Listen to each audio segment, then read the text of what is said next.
Hello guys, आज हम 6 class science NCERT chapter number 2 भोजन के घटक को पढ़ने वाले हैं। तो चलिए शुरू करते हैं। सबसे पहले जो विभिन्न प्रकार के खाद्य पदार्थ होते हैं उनमें क्या क्या होता है। खाद्य पदार्थ मीन्स जो खाद्य का मतलब होता है खाना, और पदार्थ यानी कि जो हम भोजन करते हैं वो सारे पदार्थ, ठीक है। सब्जियाँ, दाल, रोटी वगैरह ये सारी चीज़ें। तो सबसे पहले जो कच्ची सामग्री होती है, कच्ची सामग्री का मतलब है कि जो कच्ची सब्जियाँ होती हैं उनके अंदर हमारे शरीर के लिए बहुत ही महत्वपूर्ण घटक होते हैं। इन घटकों को ही हम पोषक कहते हैं। जैसे क्या, कार्बोहाइड्रेट, प्रोटीन, वसा, विटामिन तथा खनिज लवण, ये सारे क्या हैं, पोषक हैं जो हमारे शरीर को सेहतमंद करने और स्वच्छ रखने के लिए काफ़ी महत्वपूर्ण भूमिका निभाते हैं। और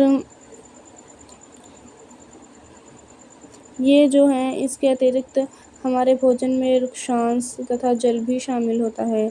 इनकी जल की मात्रा भी हमारे लिए काफ़ी महत्वपूर्ण होती है, हमारे सेहत को अच्छा रखने और स्वच्छ रखने के लिए, ठीक है।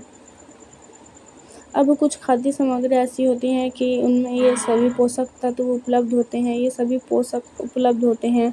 और कुछ ऐसी होती हैं जिनके अंदर ये सारी नहीं होती बल्कि 1-2 ही होती हैं। तो चलिए देखते हैं कि मतलब कौन-कौन सी ऐसी सब्जियाँ हैं, कौन-कौन से ऐसे खाद्य पदार्थ हैं जिनके अंदर ये सारे जो पोषक हैं वो पाए जाते हैं।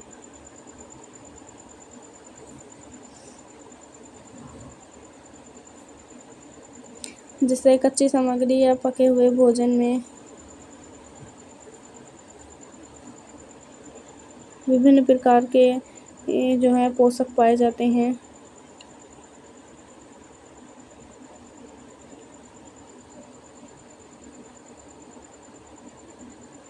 अब देखें, सबसे पहले जो पोषक है वो कार्बोहाइड्रेट है, उसके कुछ स्रोत हैं।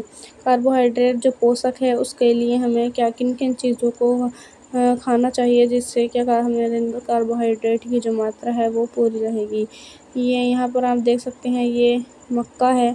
मक्का, आम, तरबूज़, पपीता, गन्ना, आलू, शकरकंदी, गेहूँ, चावल, बाजरा, ये सभी क्या हैं, कार्बोहाइड्रेट के काफ़ी अच्छे स्रोत माने जाते हैं।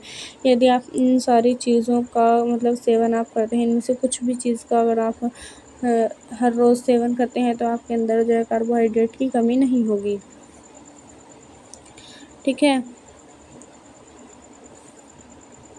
अब दूसरे होते हैं वसा जो पोषक है उसके काफ़ी अच्छे स्रोत। सबसे पहले है मतलब कुछ जो पादप स्रोत होते हैं, और एक होते हैं वसा के स्रोत में भी एक होते हैं पादप स्रोत, और दूसरे होते हैं जंतु स्रोत। सबसे पहले हम पादप स्रोत को देख लेते हैं। जो पादप स्रोत होते हैं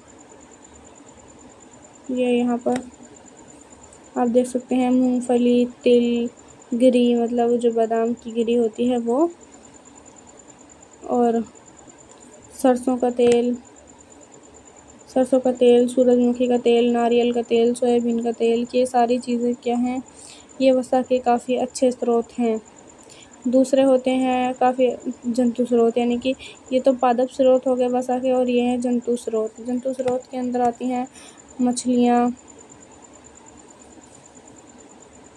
मछली, मांस, अंडा, क्रीम, घी, दूध, मक्खन, ये सभी आती हैं जंतु स्रोत में, ठीक है।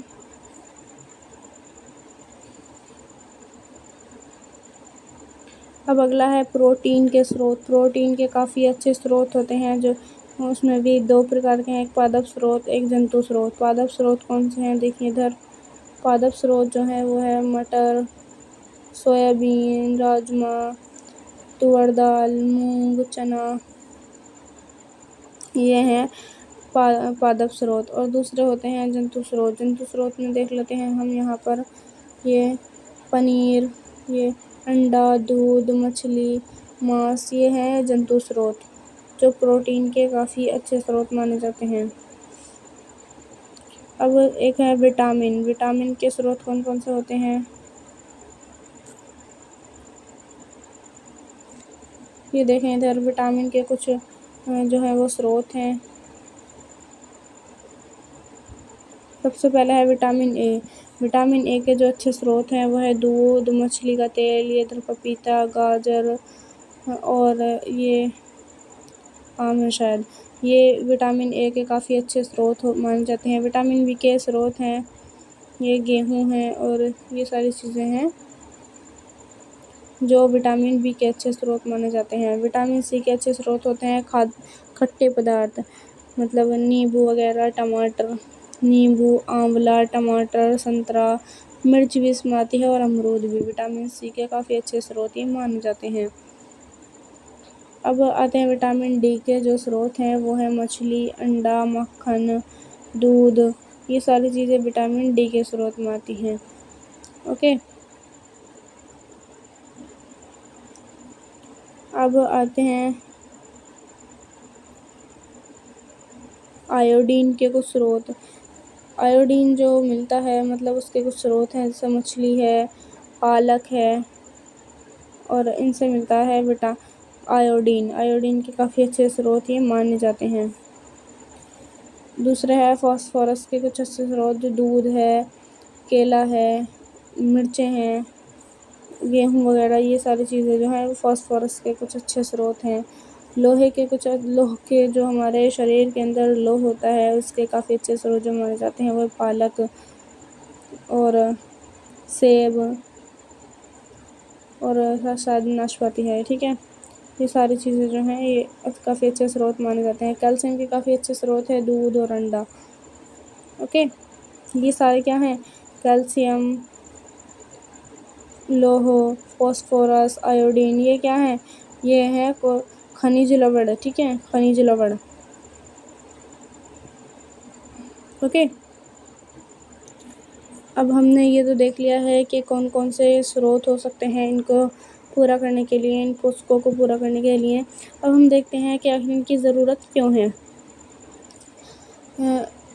ठीक है, हमने कार्बोहाइड्रेट, प्रोटीन, वसा के लिए खाद्य पदार्थों का भी हमने देखा है कि कौन कौन से इनके स्रोत हो सकते हैं, और विटामिन, खनिज लवण जैसे अन्य पोषक भी हमारे लिए काफ़ी महत्वपूर्ण होते हैं। अब हमें इन पोषकों की आवश्यकता क्यों है, क्यों हमें ये सारी चीज़ें लेनी चाहिए, इनकी हम बात कर लेते हैं। जो विभिन्न पोषक हमारे शरीर के लिए करते क्या हैं, ये सारे जो पोषक तत्व हैं ये हमारे शरीर के लिए क्या करते हैं। कार्बोहाइड्रेट जो है वो मुख्य रूप से हमारे शरीर को ऊर्जा प्रदान करता है। देखें, ऊर्जा प्रदान करने का कार्य कौन करता है? कार्बोहाइड्रेट। वसा में भी ऊर्जा मिलती है, वसा से भी हमें ऊर्जा मिलती है, लेकिन वास्तविकता यह है कि कार्बोहाइड्रेट की तुलना में वसा की समान मात्रा में हमें अधिक ऊर्जा होती है। मतलब कि जो कार्बोहाइड्रेट है उसकी तुलना में वसा की समान मात्रा में, यानी कि अगर आप एकदम समान मात्रा में दो चीज़ों को लें, एक में कार्बोहाइड्रेट हो और एक में वसा, तो हमें जो अधिक ऊर्जा प्राप्त होगी वो वसा से प्राप्त होगी। ठीक है, वसा और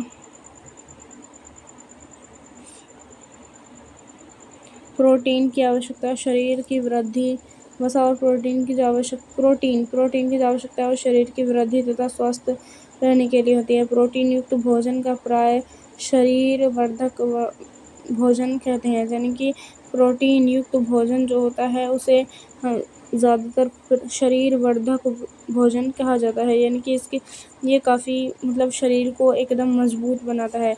विटामिन रोगों से हमारे शरीर की रक्षा करता है। आते हैं विटामिन पे। विटामिन जो है हमारे शरीर की रक्षा करता है। विटामिन हमारी आँख, अस्थि यानी हड्डियों, दांत और मसूड़ों को स्वस्थ रखने में भी सहायता करता है।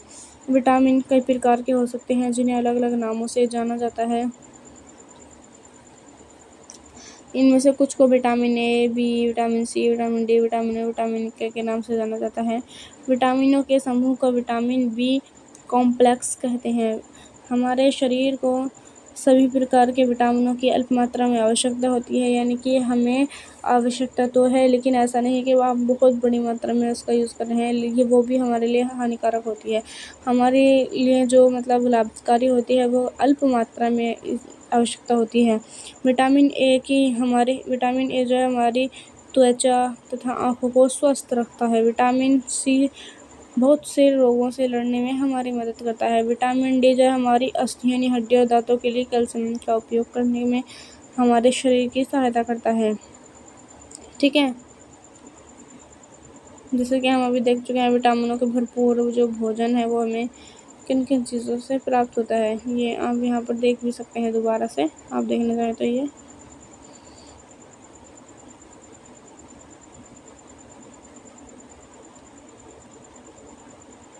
हमारे शरीर को खनिज लवणों की भी आवश्यकता होती है, यानी कि हमारे शरीर जो है उसके लिए अल्प मात्रा में ही खनिज लवणों की आवश्यकता होती है। शरीर के उचित विकास, अच्छे स्वास्थ्य के लिए प्रत्येक खनिज लवण आवश्यक होता है। अब खनिज लवणों के जो स्रोत है उन्हें हम देख ही चुके हैं, चाहे तो आप ये दोबारा देख लें।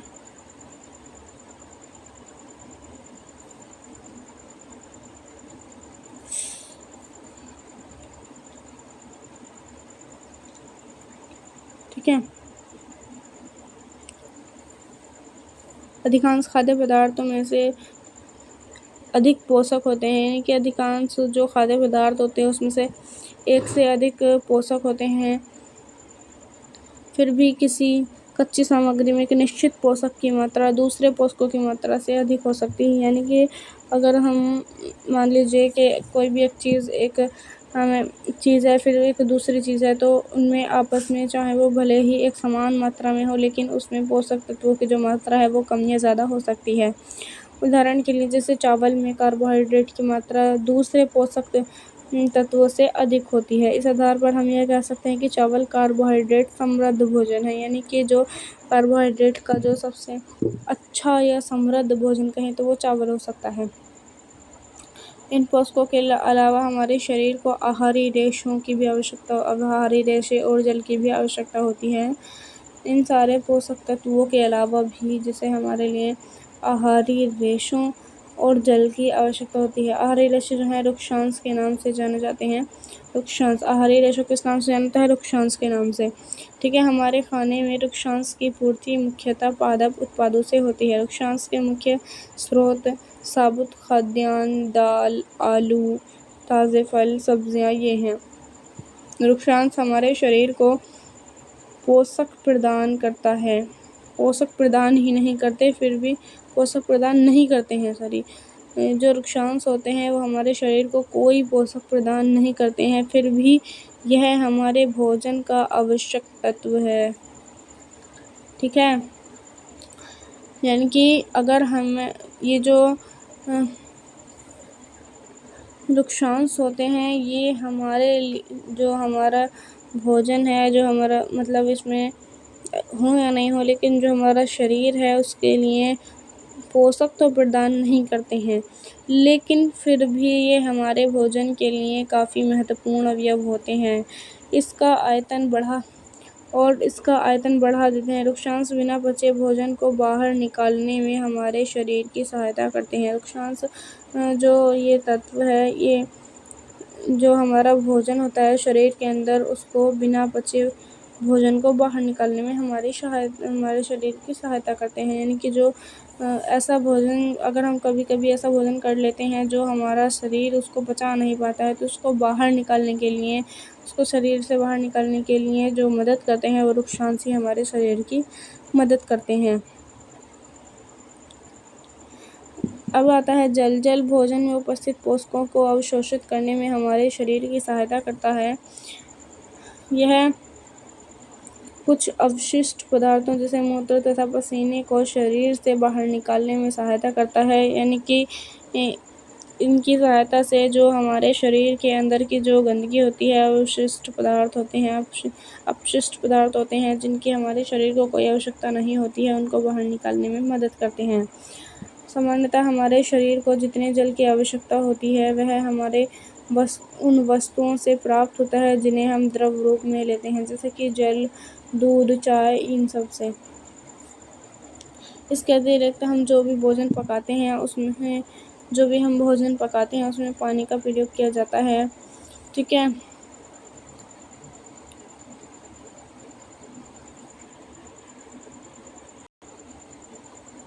अब आगे आता है संतुलित आहार। संतुलित आहार क्या होता है?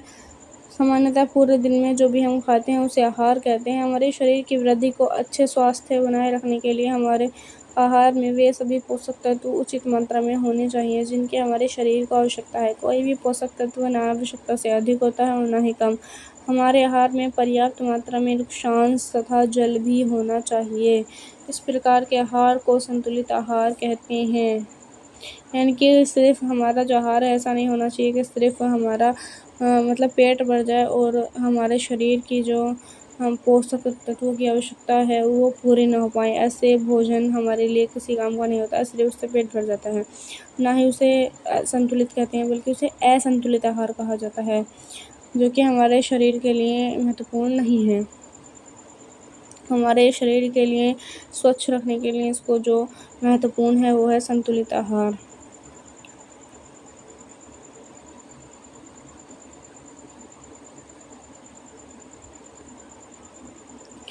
अब जो दालें होती हैं, दालें, मूंगफली, सोयाबीन, अंकुरित बीज, मूंग व चना, कड़वित भोजन जैसे दक्षिण भारतीय भोजन जैसे इडली, आटे का मिश्रण, मिस्सी रोटी, थेपला, अनाज व दालों से बना, केला, पालक, सत्तू, गुड़, उपलब्ध सब्जियां तथा इसी प्रकार के अन्य भोजन कई पोषक उपलब्ध कराते हैं। इसलिए कोई व्यक्ति अल्प व्यय में भी संतुलित आहार खा सकता है। यानी कि कम खर्च करके भी वो संतुलित आहार खा सकता है इन चीज़ों के द्वारा। अगर वह इन सारी चीज़ों का सेवन करता है तो वह एक मतलब स्वच्छ रह सकता है। वो उसको संतुलित आहार उसके लिए इन सारी चीज़ों से मिल जाता है। उचित प्रकार का भोजन करना ही पर्याप्त नहीं होता है, इसे उचित तरीके से पकाए जाने।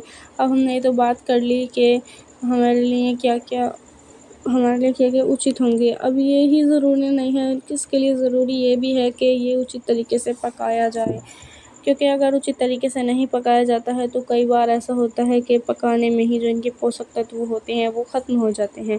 तो इसीलिए भोजन को पकाने का जो तरीका है वो काफ़ी अच्छा होना चाहिए, पर्याप्त तरीका होना चाहिए। अब उचित प्रकार का भोजन करना ही पर्याप्त नहीं होता है बल्कि उचित तरीके से पकाना भी चाहिए ताकि इसके जो पोषक तत्व हैं वो ख़त्म ना हो, इसके जो पोषक तत्व हैं वो नष्ट ना हो। छिलका उतार कर यदि सब्जियों को और फलों को धोया जाता है तो ये संभव है कि उनके कुछ विटामिन नष्ट हो जाते हैं। अगर हम किसी भी सब्जी या फल को छील करके जब धो रहे हैं तो समझ लेना कि उसके अंदर के जो पोषक तत्व हैं वो ख़त्म हो जाएंगे, नष्ट हो जाएंगे। अब सब्जियों और फलों की त्वचा में कई महत्वपूर्ण विटामिन तथा खनिज लवण होते हैं। चावल और दालों को बार बार धोने से उनमें जो उपस्थित विटामिन और खनिज लवण होते हैं वो अलग हो सकते हैं। यानी कि अगर हम चावल और दालों को बार बार रगड़ कर जैसे धो लेते हैं तो उससे क्या होता है कि उनके अंदर, दालों और चावलों के अंदर जो विटामिन्स होते हैं, खनिज लवण होते हैं वो सारे जो है वो मतलब अलग हो जाते हैं, पानी में ही धुल कर चले जाते हैं वो। हाँ, जैसा हम सभी जानते हैं पकाने से भोजन का जो स्वाद है वो बढ़ जाता है और इससे आसानी से हम पचा भी सकते हैं, लेकिन साथ साथ ही पकाने में कुछ पोषक तत्वों की हानि भी हो सकती है।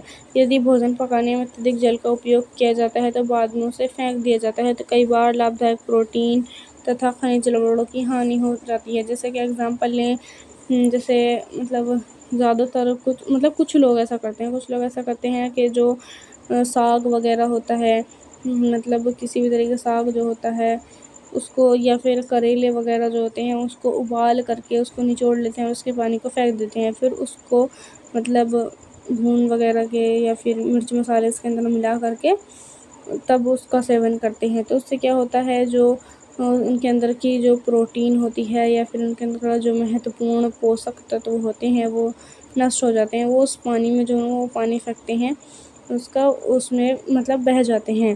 अब पकाने में विटामिन सी आसानी से गर्मी से नष्ट हो जाता है। जो विटामिन सी होता है वो सब्जियों को पकाने से नष्ट हो जाता है।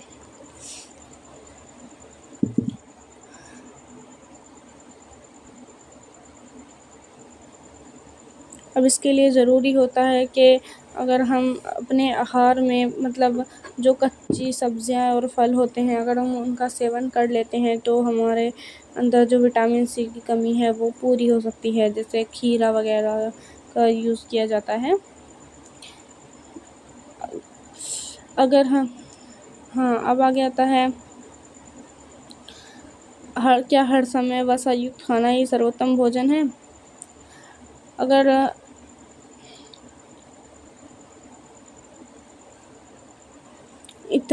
अगर हम अधिक मात्रा में वसा युक्त भोजन खा लेते हैं तो क्या होता है, हमारे शरीर के लिए हानिकारक हो जाता है। इससे हमारे भोजन में वसा की मात्रा अधिक हो जाती है और मोटापे का एक कारण बन जाती है।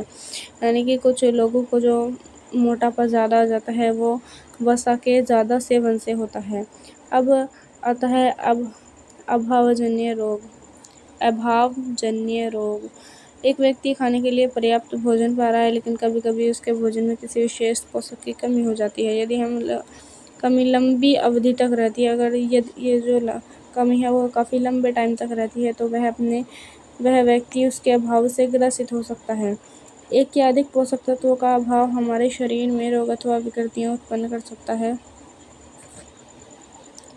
वे रोग जो लंबी अवधि तक पोषकों के अभाव के कारण होते हैं, पोषकों के कमी के कारण या अभाव के कारण हो जाते हैं, उन्हें अभावजन्य रोग कहते हैं। यदि कोई व्यक्ति अपने भोजन में पर्याप्त प्रोटीन नहीं ले रहा है तो उसे कुछ रोग हो सकता है, जैसे वृद्धि का अवरुद्ध होना, चेहरे पर सूजन, बालों के रंग का उड़ना, त्वचा की बीमारियां, पेचिश। ये सारी चीज़ें जो हैं प्रोटीन के लंबे टाइम तक न लेने से होती हैं और इन सारे रोगों को कहा जाता है अभावजन्य रोग। कौन कौन से रोगों को? वृद्धि का अवरुद्ध होना, यानी कि कुछ रोगों की लंबाई रुक जाती है। चेहरे पर सूजन आ जाना, बालों का रंग उड़ जाना, यानी कि बाल सफ़ेद हो जाते हैं कम उम्र में ही, और त्वचा की जो बीमारियां होती हैं और पेचिश वगैरह, ये सब।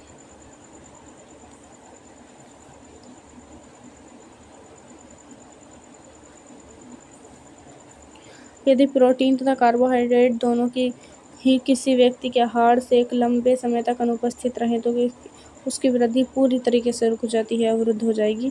ऐसा व्यक्ति बहुत दुबला पतला हो जाएगा और इतना दुबला हो जाएगा कि चलने में भी असमर्थ होगा। विभिन्न विटामिनों और खनिज लवणों के अभाव से विभिन्न रोग अथवा विकृतियां हो सकती हैं।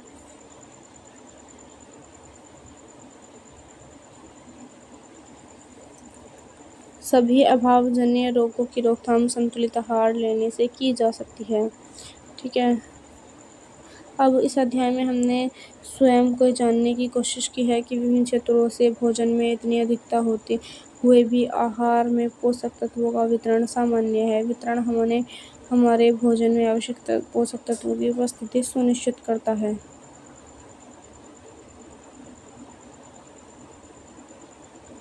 अब आप यहाँ पर देख सकते हैं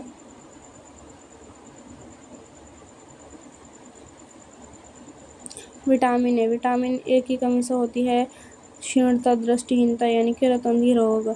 इसका लक्षण है कमजोर दृष्टि, अंधेरे रात में कम दिखाई देना, कभी कभी पूरी तरीके से दिखाई देना बंद हो जाना। विटामिन B1 की कमी से होता है बेरी ये इसका जो लक्षण है दुर्बल पेशियां और काम करने की ऊर्जा में कमी।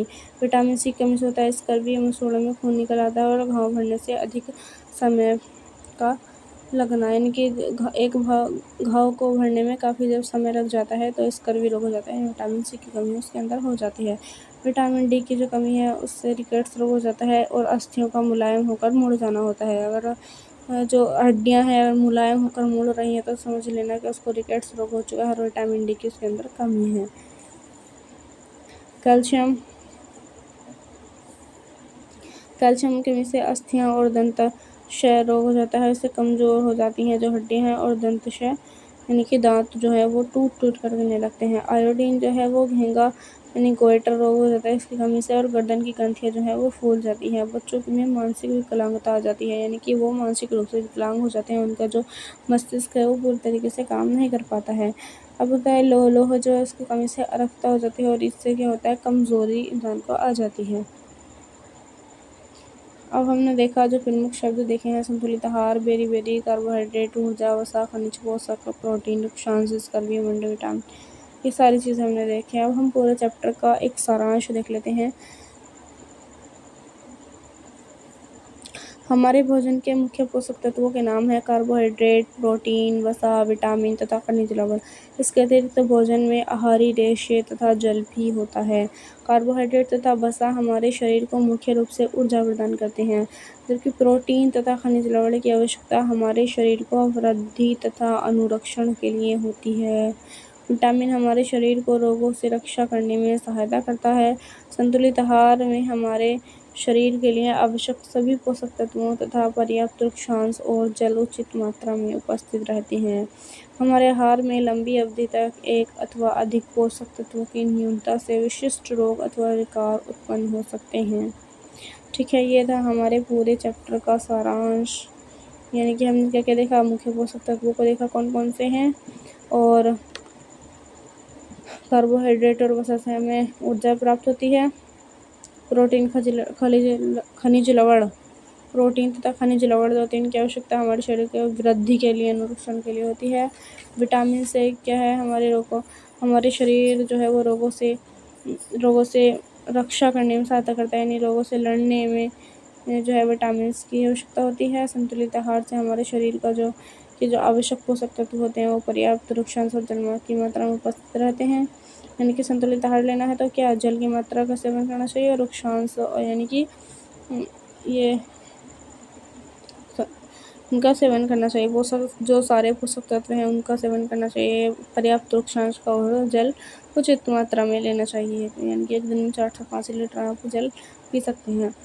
और अगला पॉइंट था हमारे आहार में लंबी अवधि तक अगर कोई पोषक तत्व की कमी रह जाती है तो उसकी कमी से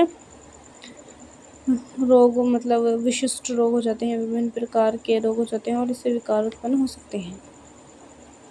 तो ये था आज का हमारा चैप्टर। आज के लिए इतना ही, मिलते हैं नेक्स्ट वीडियो में, तब तक के लिए थैंक यू।